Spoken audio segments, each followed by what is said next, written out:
ہمارے ہاں ابھی کچھ خاندانی نظام کی بنیادیں باقی ہیں، کچھ والدین کا ادب ہے، ان کی عزت ہے، ان کی خدمت کو انسان اپنے لیے سعادت سمجھتا ہے، کوئی بیوی اور شوہر کے درمیان محبت، الفت، باہمی اعتماد کی کچھ فضا ہے، خاندانی نظام ہے۔ اگرچہ تیزی سے بگڑ رہا ہے نظام ہمارا، اور ہمارا ایلیٹ طبقہ اوپر کا جو ہے وہ مغرب کے طرز پر جا چکا ہے، لیکن ہماری مڈل کلاسز میں، لوور کلاسز کے اندر ابھی کچھ اقدار ہیں شرم کی، حیا کی، عصمت کی، عفت کی۔ آپ پورا زوردار طریقے پر مہم چلا رہے ہیں کہ مسلمان ممالک سے بھی یہ ساری اقدار ختم کر دی جائے، کہ یہ مغرب یہودیوں کی سازش کے تحت اور امریکہ کی عظیم قوت کو استعمال کرتے ہوئے، سول سپریم پاور آن ارتھ، آج یہ ہمارے گرد گھیرا تنگ کرتے چلے آ رہے ہیں کہ ہمارا معاشرتی نظام بھی تلپٹ ہو جائے، درہم برہم ہو جائے، ہماری اقدار بھی ختم ہو جائیں، ہمارے ہاں بھی عورت اور مرد بالکل برابر ہونے کے مدعی ہو کر میدان میں آ جائیں، عورت مرد بن جائے، مرد عورت بن جائے، مردوں کی شادیاں ہو جائیں کہ ایک مرد شوہر اور ایک مرد بیوی اور رجسٹر ہو جائے شادی، لیسبینز کی شادیاں ہو جائیں کہ ایک عورت شوہر ایک عورت بیوی اور رجسٹر ہو جائے شادی۔ بیجنگ+5 کانفرنس ہوئی ہے، اور یہ ہوئی ہے united nations assembly, united nations organization کی جنرل اسمبلی کے تحت۔ لیکن اس وقت میں صرف آپ کو یہ بتا رہا ہوں کیا فیصلے تھے، کیا کرنا ہے۔ پریپریٹری ڈاکومنٹ میں نمبر 1، ہومو سیکشولیٹی کو نارمل سیکشول اورینٹیشن قرار دیا جائے، کوئی جرم نہیں ہے۔ ہومو سیکشول میرجز کو تسلیم کیا جائے، جو اب تسلیم ہو رہا ہے۔ یورپ کی کئی ریاستوں میں رجسٹریشن شروع ہو چکی ہے، امریکہ کی، یورپ میں تو پہلے سے ہے، اسکینڈینیوین ملکوں میں پہلے سے موجود ہے، اور بالکل ڈکلیئر کرتے ہیں، پادری ڈکلیئر کرتا ہے میں گے ہوں، سینیٹر ڈکلیئر کرتا ہے میں گے ہوں، انہیں کوئی شرم ہی نہیں، اس کے اندر کوئی حجاب نہیں، اعتراف کرنے کے اندر کہیں بھی کسی طرح کی رکاوٹ نہیں، ہچکچاہٹ ہی نہیں۔ آپ تبلیغ کرنا چاہ رہے اسلام کی، تو کوئی کسی اور نظام کا تبلیغ کرنے والا بھی ہے یا نہیں؟ آپ تبلیغ کر رہے توحید کی، تو کوئی شرک کا پرچارک بھی ہے یا نہیں؟ نوٹ کیجئے، محمد الرسول اللہ تبلیغ فرما رہے تھے توحید کی، تو ابو جہل کائے کی کر رہا تھا؟ مقابلہ تھا کہ نہیں؟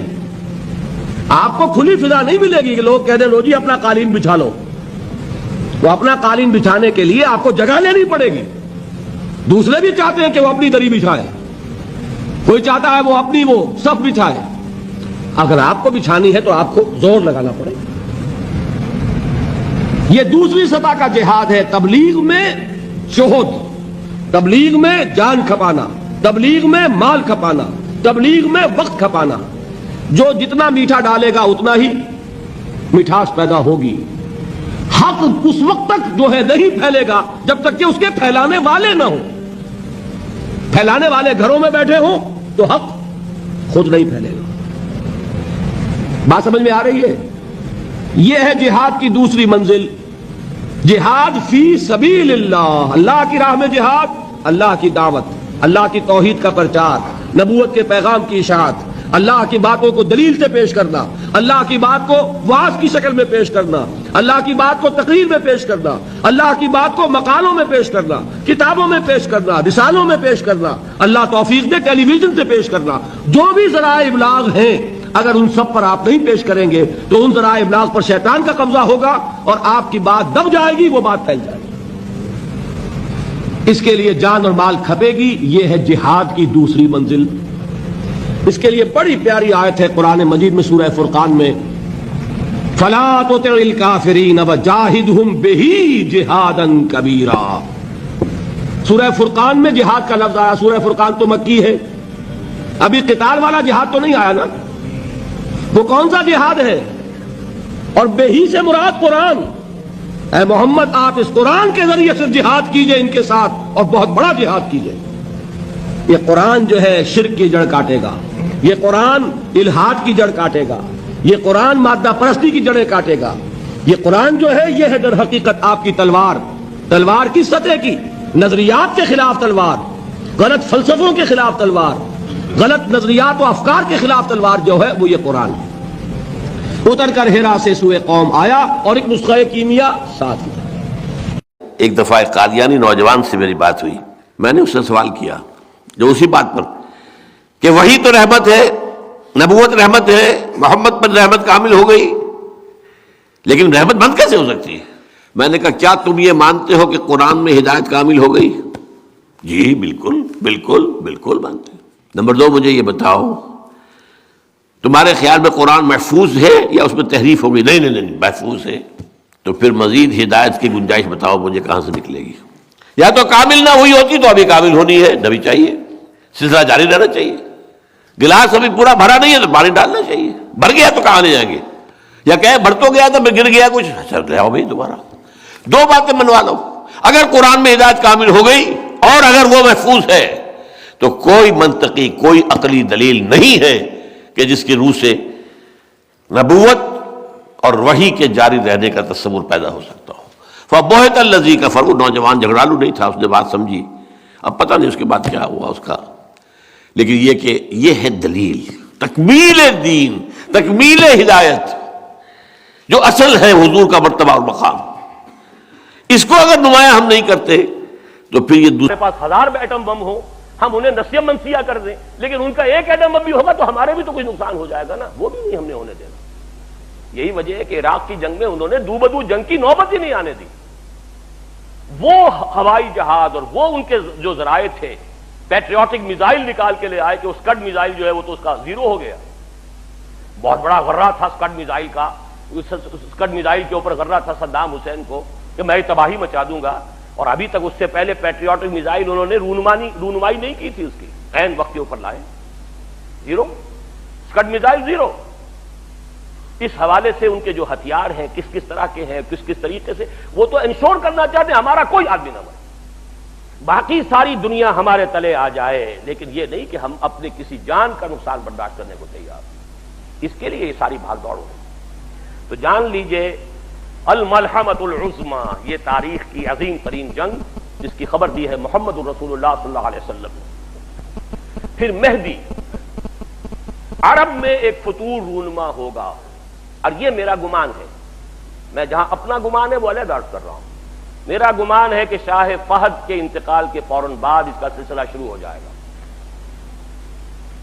ابھی تک یہ سعودی ڈائنیسٹی اس لیے قائم ہے کہ ان کے ہاں ایک روایت بڑی پختہ ہے، اور وہ روایت یہ ہے کہ جیسے ہی ایک بادشاہ فوت ہوتا ہے، جو ولی عہد پہلے سے معین تھا وہی لازماً خود بادشاہ بن جاتا ہے، اور اگلے ولی عہد اور دوسرے ولی عہد ان کا فیصلہ اسی وقت ہو جاتا ہے، تاکہ پھر کوئی جھگڑا نہ ہو، اب اس بادشاہ کے انتقال پہ کوئی جھگڑا نہ ہو۔ اور یہ ہوتا رہا ہے ابھی تک۔ عبدالعزیز کا انتقال ہوا، شاہ سعود آ گئے، شاہ سعود کا انتقال ہوا، شاہ فیصل آ گئے، شاہ فیصل کا انتقال ہوا یا شہید کیے گئے، شاہ خالد آ گئے، شاہ خالد کے بعد یہ آ گئے، کوئی اختلاف نہیں ہوا۔ اب اختلاف کی جڑ امریکہ ڈال رہا ہے کہ اب جو ولی عہد ہے عبداللہ، وہ امریکہ کو پسند نہیں ہے، امریکہ کی پسند آئے گی، وہاں پر آڑے آئے گی، لیکن یہ روایت ٹوٹی اور خون ریزی کا ایک دور سعودی عرب کے اندر شروع ہو جائے، اور اسی میں وہ سارا ہنگامہ احادیث میں تفصیل سے پڑھ لیجیے کہ پھر اللہ تعالیٰ کسی ایک مسلمان صاحب ایمان کو اللہ تعالیٰ اٹھائے گا، وہ پھر قیادت کرے گا عربوں کی، اور پھر ان کے ساتھ جو ہے وہ جنگوں کا سلسلہ شروع ہوگا۔ تو یہ مہدی کی شخصیت، ایک مہدی کا تصور وہ ہے جو شیعوں کے ہاں ہے، وہ تو یہ ہے کہ ان کے 12ویں امام غائب ہیں، 1200 برس سے وہ غائب ہیں، اور وہ پھر کبھی ظاہر ہو جائیں گے۔ ہمارا تصور وہ نہیں ہے، لیکن اچھی طرح جان لیجئے جیسے حضرت مسیح، ہمارا اور عیسائیوں کا اختلاف کس بات میں؟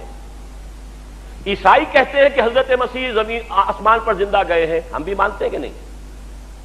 عیسائی کہتے ہیں کہ حضرت مسیح دوبارہ آئیں گے، ہم بھی مانتے ہیں کہ نہیں مانتے؟ اختلاف کیا ہے؟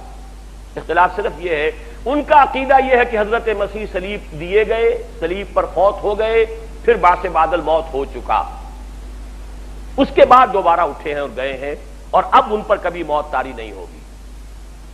ہمارا عقیدہ یہ کہ نہیں، حضرت مسیح سولی نہیں دیے گئے، ان کی جگہ کوئی اور شخص سولی چڑھ گیا ہے، ولیکن شبہ لہم، اور وہ زندہ اسی طرح آسمان پر اٹھا لیے گئے ہیں، وہ آئیں گے، پھر ان پر موت واقع ہوگی، وہ شادی بھی کریں گے، ان کی اولاد بھی ہوگی، وہ دنیا میں رہیں گے، اور پھر حضور نے خبر دی ہے کہ وہ میرے ہی حجرے میں، حجرہ عائشہ میں دفن ہو گئے، اور یہاں سے میں اور وہ دونوں ابو بکر اور عمر کے درمیان اٹھیں گے قیامت کے دن۔ بعث بعد الموت میں ایک طرف ہمارے ابو بکر ہوگا، ایک طرف عمر ہوگا، اور ہم دونوں، میں اور مسیح دونوں اسی جگہ سے اٹھیں گے۔ یہ ہمارا عقیدہ ہے حضرت مسیح کے بارے میں۔ تو کچھ چیزیں مشترک ہے، کچھ چیزوں میں فرق ہے۔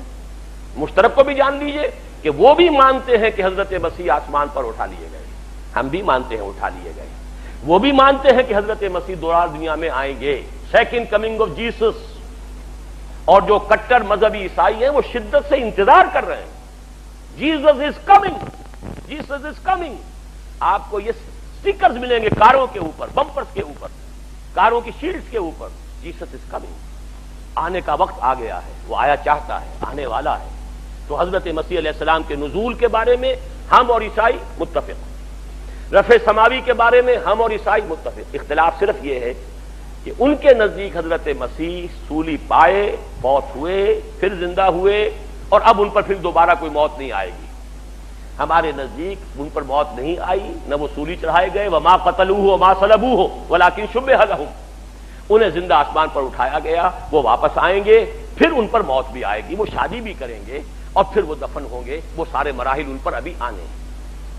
بہرحال اسی طریقے سے مہدی کا معاملہ ہے۔ شیعوں کا خیال یہ ہے کہ ان کے 12ویں امام تھے، وہ غائب ہو گئے، اس کے بعد سے سلسلہ ان کا منقطع۔ یہ اثنا عشری شیعوں کا معاملہ ہے، ورنہ شیعوں کی اور 2 شاخیں جو ہیں، آغا خانی ان کا امام ابھی تک چلا آ رہا ہے، اور جو بوری ہیں ان کا معاملہ جو ہے وہ یہ ہے کہ ان کا بھی امام غائب ہو چکا ہے، ان کے ہاں داعی ہے۔ لیکن یہ ہے کہ ہمارے ہاں چونکہ زیادہ اثنا عشری ہیں تو وہ سمجھتے ہیں کہ ہمارا امام جو ہے مہدی وہ غائب ہو گیا تھا، چھپ گیا تھا قتل کے خوف سے، اندیشہ تھا کہ جو عباسی خلیفہ ہے وہ قتل کر دے گا، تو غار میں چھپ گئے، اور وہ ابھی وہاں روپوش ہے۔ پہلے وہ غیبوبت الصغریٰ تھی کہ اس زمانے میں کچھ لوگ ان سے رابطہ قائم کر سکتے تھے اور ان سے احکام معلوم کر لیتے تھے۔ یہ تقریباً 200 برس تک غالباً غیبوبت صغریٰ رہی ہے۔ اب غیبوبت کبریٰ ہے، اب کوئی ربط اور تعلق ان کے ساتھ کسی کا نہیں ہے دنیا۔ وہ ہیں لیکن غار کے اندر موجود ہے، اور وہ ظاہر ہوں گے، یہ ان کا عقیدہ ہے، ہمارا نہیں۔ لیکن ہم سمجھتے ہیں کہ جب یہ دور آخری آئے گا، فتنوں کا زمانہ آئے گا، اور مسلمانوں کے اوپر جو ہے اللہ تعالیٰ کی طرف سے سختیاں آئیں گی، عذاب آئیں گے، ان میں سے اللہ تعالیٰ مسلمان عربوں کی مدد کے لیے، ان کی قیادت کے لیے ایک شخص کو اٹھائے گا۔ ہوگا حضرت فاطمہ ہی کی نسل میں سے، حضرت حسن کی اولاد میں سے حسنی سید ہوگا وہیں پر مدینے کے اندر ہوگا، اور وہاں سے وہ نکل کر بھاگے گا، لیکن لوگ اس سے تلاش کر لیں گے اور پھر اس کے ہاتھ پر بیعت کریں گے۔ وہ جا کر چھپ جائے گا یہ خانہ کعبہ کے اندر اس کے غلاف کے پیچھے، لیکن یہ کہ وہاں سے مسلمان جو ہے پورے تلاش کر کے ان کے ہاتھ پر بیعت کریں گے، پھر اسلامی جہاد کا آخری دور کے جہاد کا آغاز ہو جائے گا۔ یہ حضرت مہدی کا معاملہ ہے۔ اسی طریقے سے دجال کا معاملہ ہے، اور پھر یہ ہے کہ اسی طرح نزول مسیح کا معاملہ ہے، یاجوج و ماجوج کا معاملہ ہے۔ یہ ساری وہ خبریں ہیں جو اس دور سے متعلق ہیں، جو خلافت علی منہاج النبوہ کے عالمی غلبے اور دین حق کے عالمی غلبے سے قبل ہونے والے واقعات ہیں۔ یعنی یوں سمجھیے ہم اپنی طرف سے چلیں گے تو اب تو پہلا دور یہ کھڑا ہے ہمارے سامنے۔ میں تو چونکہ ریورس آرڈر میں چلا ہوں نا، کہ سب سے پہلے یقینی شے قیامت سے پہلے ایک وہ وقت جب کہ تمام اہل ایمان کو اللہ تعالیٰ موت کی نیند سلا دے گا، اور دنیا میں سوائے اشرار کے اور کفار کے اور مشرکین کے کوئی نہیں رہے گا۔ اس سے پہلے ایک دور جب کہ پورے ارضی پر اللہ کا دین غالب ہوگا، خلافت علی منہاج النبوہ کل عالم انسانیت کے اوپر ذوفگن ہو جائے گا۔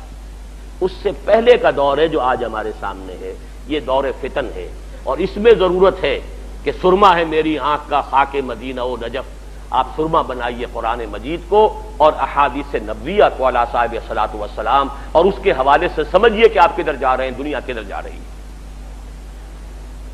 اس دور کا جو سب سے بڑا فتنہ ہے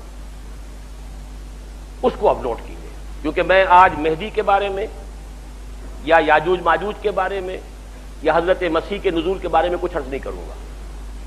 بقیہ وقت جو میرے پاس اب ہے وہ مجھے صرف کرنا ہے صرف دجال کی وضاحت۔ ان تمام ادوار میں دور الفتن، دور الملاحم، الملحمۃ العظمیٰ، ظہور مہدی، نزول عیسیٰ، یاجوج ماجوج، ان سب میں اس پورے عرصے میں عظیم ترین فتنہ جو ہے اس کا نام قرآن کی زبان میں دجال، حدیث کی زبان میں دجال ہے۔ چنانچہ پہلے تو حدیث سنیے، صحیح مسلم کی روایت ہے عن عمران ابن حسین رضی اللہ تعالی عنہ قال سمعت رسول اللہ صلی اللہ علیہ وسلم یقول ما بین خلق آدم الى قیام القیامت الى قیام الساعت امر اکبر من الدجال، رواہ مسلم۔ حضرت عمران ابن حسین فرماتے ہیں رضی اللہ تعالی عنہ کہ حضور کو میں نے